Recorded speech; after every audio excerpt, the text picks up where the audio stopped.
Hoy vengo a hablar del indigenismo al indianismo. Los movimientos étnicos en América Latina. El régimen de opresión en el que secularmente han vivido los pueblos indios en Latinoamérica comenzó a cambiar a finales del siglo XIX con la implementación de políticas indigenistas, incorporándolos como ciudadanos plenos y propiciando su desarrollo y asimilación. Son considerados como indígenas y reclaman la autogestión, sustituyendo al indigenismo y convertido al indio de objeto de unas políticas a sujeto de la misma, con un balance global positivo, mejorando la calidad de vida india y ensanchando la base democrática de las naciones latinoamericanas. Latinoamérica es un nombre que reúne la compleja diversidad que se extiende por un continente. La razón es que en Latinoamérica hay, según el criterio que se adopte, entre 700 y 2000 pueblos indígenas dotados de más de 500 lenguas y que, en no pocas ocasiones, se encuentran distribuidos entre varios países. Así, el pueblo Collasuyo Aymara se encuentra distribuido entre Perú, Chile y Bolivia, y el Gualmapu Mapuche lo está entre Chile y Argentina. Esta población ha sufrido históricamente todo un proceso de marginalización social que ha impedido su reconocimiento grupal, sumando una inequidad a la que se sometió. Se les ha privado de la educación básica, se les ha relegado a los peores trabajos, viéndose obligados a habitar en barrios de la periferia de las ciudades, presentando los peores indicadores económicos y sociales, teniendo escaso reconocimiento cultural. Se plantearon la superación de las estructuras coloniales presentándose como una sola cultura y una sola nación. Ha habido pensadores que, repudiando la inferioridad del indio, consideraban toda mezcla una degeneración y, consecuentemente con el pensamiento de León, al mestizo el prototipo de todos los vicios. Tal cosa era también una forma de rechazar el sistema de castas que había imperado de facto en toda Latinoamérica tanto durante el virreinato como tras las independencias. También ha habido movimientos de signo redentorista que hacían del mestizo la clave. Y más después de la Segunda Guerra Mundial, en la que tanta incidencia se hizo en las cuestiones raciales. En el rechazo a la propuesta constituyente chilena en 2022, en la que los elementos indianistas han tenido mucho peso, señalando que no nos encontramos, ni mucho menos, ante un problema resuelto. Hoy vengo a hablar del indigenismo al indianismo. Los movimientos étnicos en América Latina.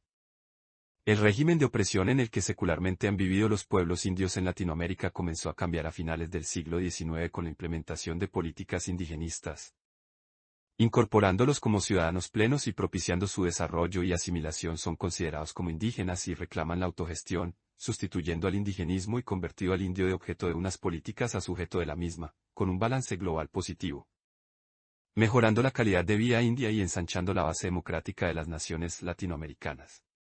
Latinoamérica es un nombre que reúne la compleja diversidad que se extiende por un continente. La razón es que en Latinoamérica hay, según el criterio que se adopte, entre 700 y 2000 pueblos indígenas dotados de más de 500 lenguas y que, en no pocas ocasiones, se encuentran distribuidos entre varios países. Así, el pueblo Collasuyo Aymara se encuentra distribuido entre Perú, Chile y Bolivia, y el Gualmapu Mapuche lo está entre Chile y Argentina.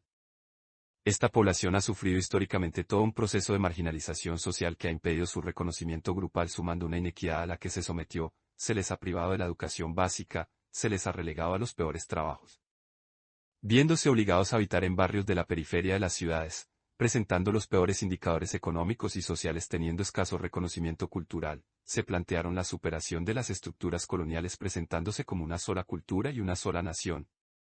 Ha habido pensadores que, repudiando la inferioridad del indio, consideraban toda mezcla una degeneración y, consecuentemente con el pensamiento de León, al mestizo el prototipo de todos los vicios. Tal cosa era también una forma de rechazar el sistema de castas que había imperado de facto en toda Latinoamérica tanto durante el virreinato como tras las independencias. También ha habido movimientos de signo redentorista que hacían del mestizo la clave. Y más después de la Segunda Guerra Mundial, en la que tanta incidencia se hizo en las cuestiones raciales. En el rechazo a la propuesta constituyente chilena en 2022, en la que los elementos indianistas han tenido mucho peso, señalando que no nos encontramos, ni mucho menos, ante un problema resuelto. El indigenismo tiene sus antecedentes al poco de comenzar la conquista de América y de la mano de la propia reina Isabel la Católica. Su estela la seguiría el también dominico Bartolomé de las Casas, obispo residente en Chiapas y primer defensor de los indios. Los pueblos indígenas fueron dando un paso a ser desligados de los mandatos de los colonos, mejorando sus condiciones de vida, ofreciendo una equidad, un acceso a la economía, salud, educación básica y reconociendo sus derechos, para ser tratados y reconocidos como parte del pueblo y la cultura americana.